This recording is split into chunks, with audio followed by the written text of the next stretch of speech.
뉴스 정면 승부. 예, YTN 라디오의 신율의 뉴스 정면 승부 2부 시작하겠습니다. 2부 정면 인터뷰에서는 제가 오늘 오프닝에서도 말씀을 드렸습니다만 더불어민주당 박지원 의원 지금 전화 연결돼 있습니다. 의원님 안녕하십니까? 안녕하세요. 박지원입니다. 설 잘 보내셨죠?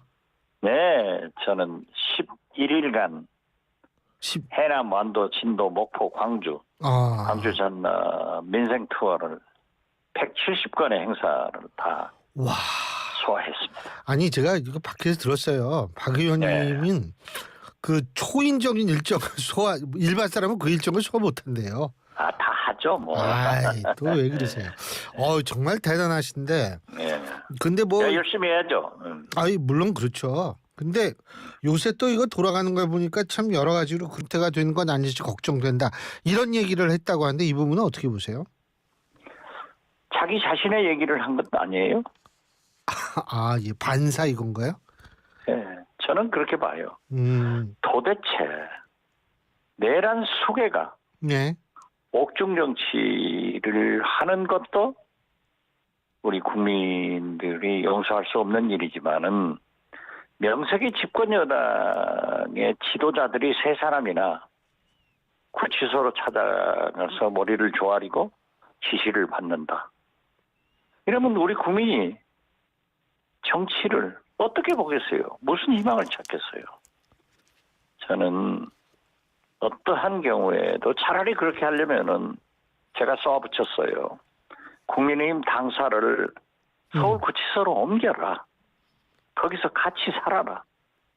라고 얘기했는데 저는 윤석열 대통령이 이제라도 마지막이라도 좀 대통령다운 그런 모습을 국민한테 보여주는 것이 바람직하고 또 집권 여당의 대표나 원내대표나 나경원 의원이나 내란 수괴와 손절하고 하다못해 박근혜 대통령처럼 천막당사로도 나가서 통절한 반성을 하고 국민과 함께 나라를 살리는 길로 동참해 주기 바랍니다. 지금 박지원 의원님께서 그 옥중 정치란 단어를 쓰시고 대통령다움을 좀 보여줬으면 좋겠다 이렇게 표현하셨는데 그 옥중 정치는 어떻게 평가하세요? 그게 있을 수 있는 일이에요? 예. 그분은요. 지금 오늘 또 헌법재판소에서 여러 증인들이 나와서 예. 얘기들을 하고 있고 본인도 말씀을 하고 있지만은 국회 개헌법에도 금지된 국회에 군을 출동시킨 것 그리고 헌법기관인 선관위에 출동시킨 것 이러한 구체적 지시를 가지고도 내란이에요. 우두머리예요. 그런다면 우리 형법상 내란의 우두머리는 사형이나 무기징역 아니에요? 물론 사법에서 결정할 문제지만 그건 틀림없단 말이에요. 그리고 헌법재판소에서는 파면을 당할 건데 거기에서 좀 대통령으로서 책임 있는 그러한 말씀도 하시고 그러한 얘기를 하셔야지. 입만 벌리면 거짓말하고 국민한테 공갈치고 끝까지 싸운다. 누구하고 싸우는 거예요? 당신이 싸워서 나라를 이렇게 망쳤으면 또 싸우자는 거예요? 저는 도대체 이해할 수가 없어요. 그리고 더 나쁜 것은 내란 동조 세력과 함께 움직이고 있는 집권 여당의 일부 의원들이다. 저는 그렇게 봅니다. 자, 어제 저희가 석동현 변호사와 인터뷰를 했거든요. 근데 그 인터뷰에서 석 변호사께서 김건희 여사는 면회 안 갈 것이다. 이렇게 얘기를 했거든요. 이 부분은 어떻게 해석하고 계십니까? 그건 관심 없고요. 예. 네. 그러니까 제가 무안하잖아요. 아니, 예.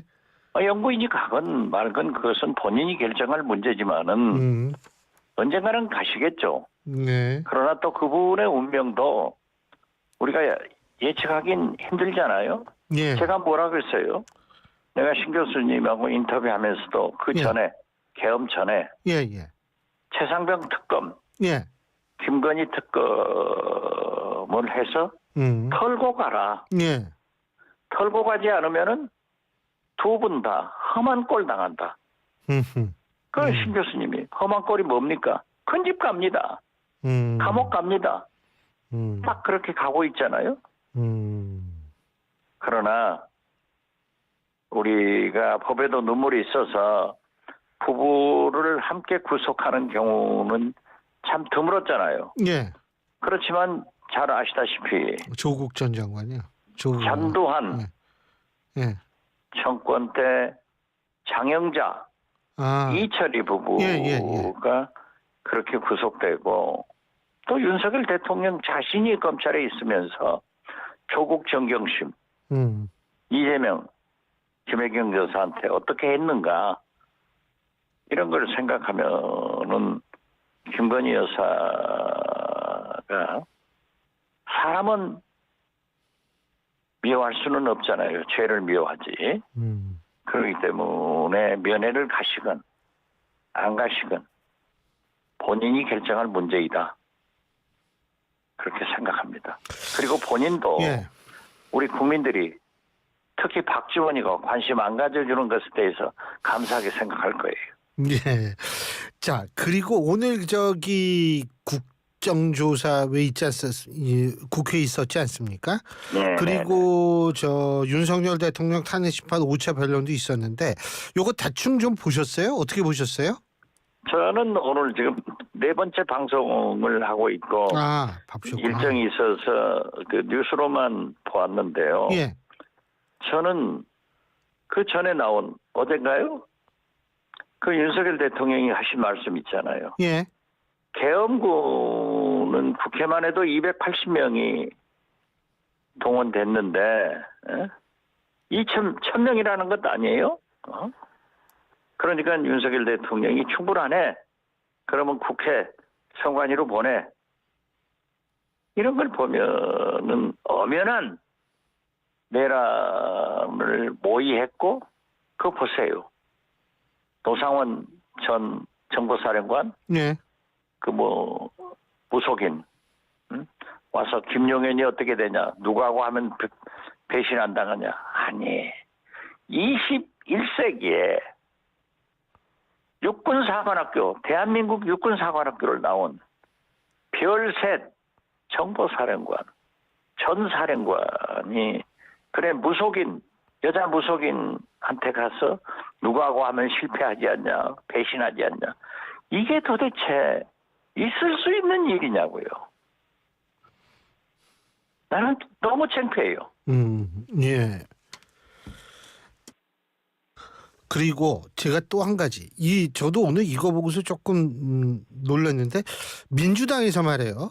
박선원 의원 중심으로 해서 그 트럼프 미국 대통령 노벨 평화상을 추천한 모양이더라고요. 어떻게 보십니까? 박선원 의원이 개인적으로 했다고 그렇게 보도를 보았습니다만은 예. 노벨 평화상은 국회의원들이 추천할 수 있기 때문에 저는 나쁘지 않다. 예. 이렇게 보고 예. 저는 수차 트럼프 대통령이 북한의 비핵화를 또 우크라이나 전쟁을 종식시키면은 노벨 평화상을 딸 수 있다.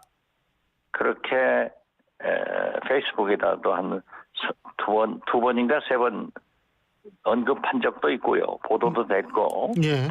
트럼프 1기 때도 제가 그러한 얘기를 한 적이 있고 또 미국 CIA에서 제 SNS에 대해서 관심을 표명하면서 제 실명으로 제 글을 보고를 해도 좋냐 하는 그런 경험도 있어요.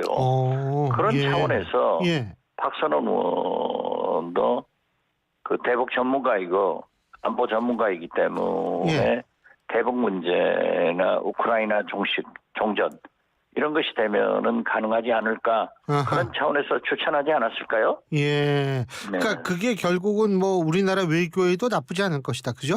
저는 그렇게 봐요. 예, 예. 예. 자, 그리고 한동훈 전 대표 국민의힘이요. 김종인 예. 위원장 만났다고 하는데, 아이 우리 박지원 의원님도 김종인 위원장은 좀 잘 아실 거 아니에요, 그죠? 잘 알죠. 예. 예. 어떻게 보세요, 이거는? 저는 한동훈 대표가 비록 비대위원장, 국민의힘 당 대표를 하면서 정치 초짜로서 덜 익어서 저는 땡감으로 낙과할 것이다 예. 했는데 불행히도 그게 낙과가 됐어요. 음흠. 그렇지만 한동훈 전 대표를 저는 평가를 합니다. 예. 윤석열 대통령이 계엄을 선포했을 때 집권 여당의 대표로서 맨 먼저 반대를 했어요. 이러면 안 된다. 예. 그리고 우원식 국회의장이 국회 본회의에서 계엄 무효 해지 의결을 할 때 한동훈 판지 그 국회의원들 16명인가요? 18명 보내줬어요. 겁니다. 예. 18명요. 그리고 무엇보다도 중요한 것은 우리 민주당이 늘 8표 부족으로 200석을 돌파하지 못했는데 윤석열 탄핵에 보내줘가지고 했잖아요. 그러한 공로가 있다고 봐요. 예. 그리고 그래도 이분은 거듭 말씀드리지만 내란에 반대하고 국민과 함께 가겠다고 해서 저는 이분이 정치 일선으로 나와서 예. 진짜 국민의힘 당을 이끌었으면 좋겠어요. 아, 국민의힘 대선 후보가 됐으면 좋겠다. 예. 예. 아하. 그리고 예. 지금 내란 속에 예. 윤석열 힘당, 권영세, 권성동, 나경원 이분들은 저는 국민들로부터 어떻게 내란 수괴와 함께 동조하고 있느냐 하는 평가를 받기 때문에 어려울 거예요. 그래서 저는 그 국민의힘 당과 윤석열의 힘 당이 분당될 것이다. 그런 의미에서 저는 한동훈 대표가 지금 그렇게 간만 보고 있어서는 안 돼요. 대책이나 치고 나와야 된다. 그렇죠. 지금 100일밖에 안 남았어요. 이 100일 사이에 대한민국의 운명이 결정되는 거예요. 저는 한동훈 대표 같은 분이 내란, 우두머리 그런 세력과 손절하고 국민과 함께 건전한 대한민국의 보수 정치인으로 성장하고 대통령 후보가 될 수도 있고 또 실패를 하더라도 다음 총선에 기회가 있기 때문에 저는 정치권으로 나와주기 바랍니다.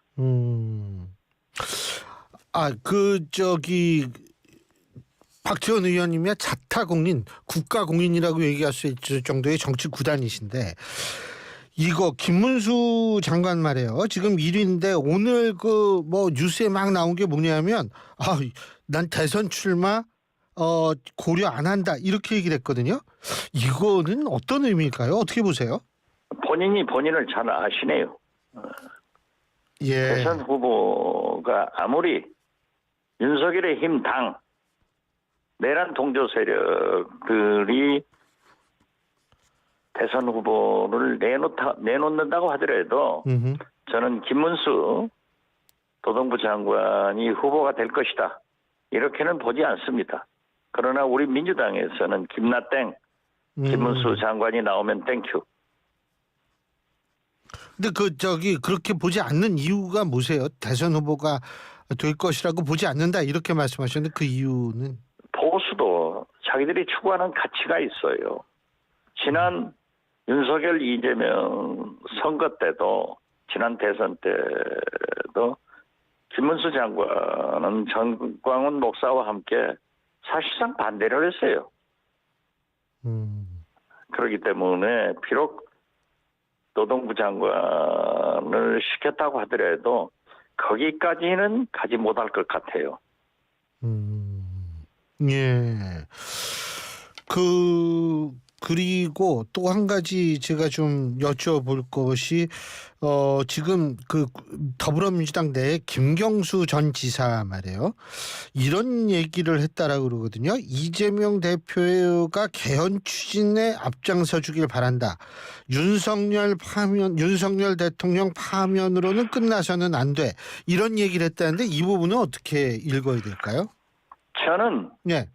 우리 민주 야권은 두 가지밖에 없어요. 이 시대 최대의 개혁은 윤석열 퇴진입니다. 네. 이 시대 최대의 혁신은 정권 교체입니다. 윤석열 퇴진을 시키고 정권 교체를 하기 위해서는 물리적으로 100일입니다. 예. 그런데 저도 개헌론자입니다. 예. MB 때부터 예. 계속 제가 개헌론을 주장했지만은 지금은 모든 정치나 인간 난사에 선후완급이 있어요. 선급한 것은 윤석열 퇴진 정권 교체이지 예. 개헌이 아닙니다. 만약 지금 개헌을 부르짖는다고 하면은 다시 윤석열이 나오는 구실을 만들어주고 시간을 벌어주는 거예요. 그렇기 때문에 저는 먼저 윤석열 퇴진 그리고 정권 교체하고 그 후보가 대선 후보가 개헌을 공약하는 방법이 필요하지 지금은 개헌할 때가 아니다. 물리적으로도 안 된다. 이렇게 생각합니다. 그리고 또 한 가지 그 연관적이었는데 이재명 대표가 예를 들면 기본사회위원장 사퇴도 고려한다라는 뉴스가 나오고요. 그리고 요새 주 52시간 노동 같은 경우에도 이거 왜 몰아서 하면 안 되지? 이렇게 얘기도 하고요. 굉장히 좀 우클릭 행보를 많이 하는데 이 부분은 어떻게 생각하십니까? 저는 잘한다고 봅니다. 예. 이번에 보십시오. 중국에서. 딥시크요? 예. 예. 누가 HBM이든가에서 오픈 AI의 채스핏을 그렇게 일거에 무너뜨릴 수 있겠습니까? 예. 오픈 AI 시총 1위를 3위로 전락시키면서 847조를 급락시켜버리잖아요. 이건 예. 저비용 고효율이고 또 그것이 성공하건 안 하건 그러한 혁신이 세계적으로 필요하고 우리나라는 더 필요한 거예요.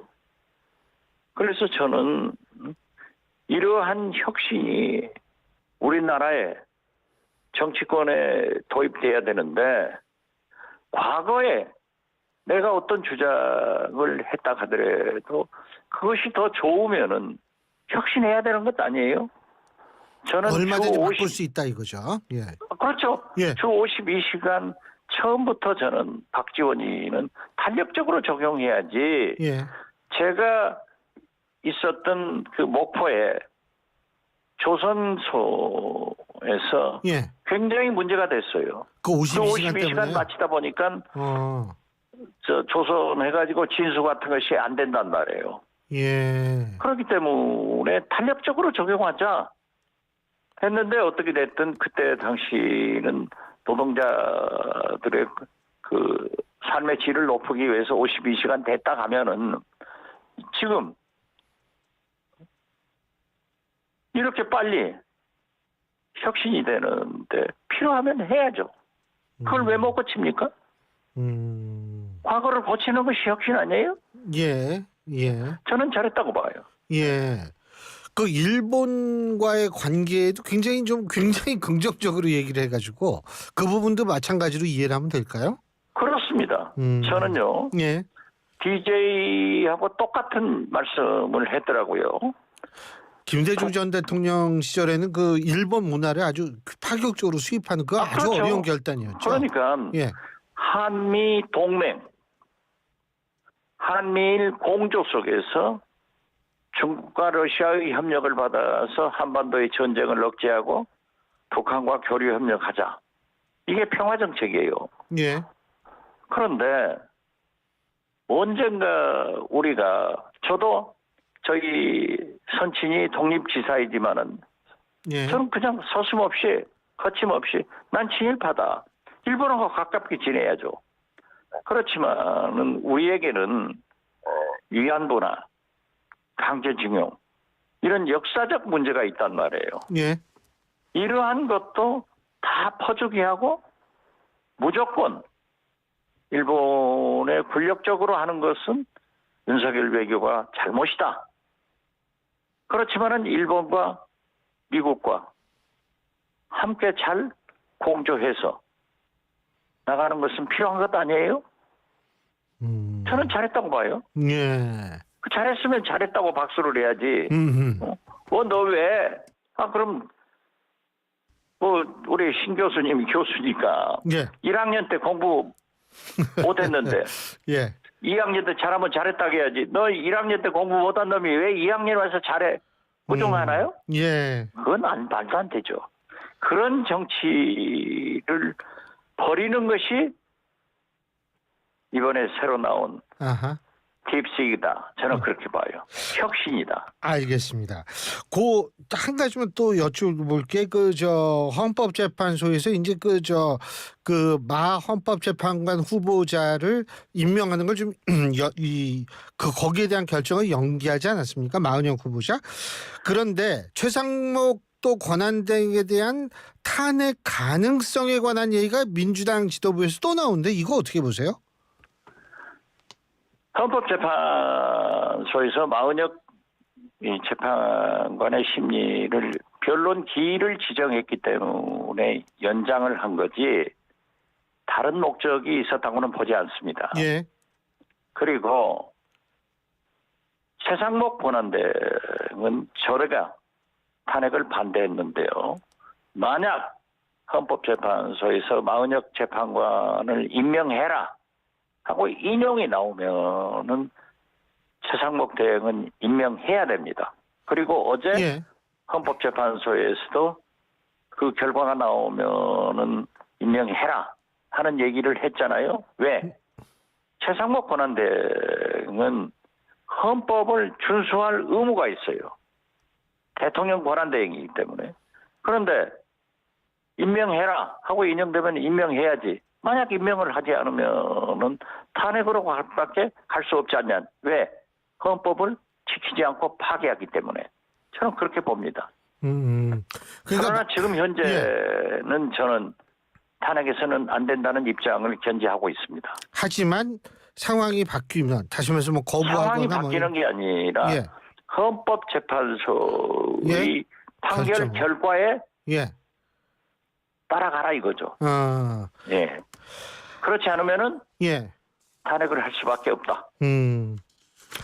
알겠습니다. 예, 의원님 오늘 말씀 여기까지 듣겠습니다. 고맙습니다. 예. 예. 감사합니다.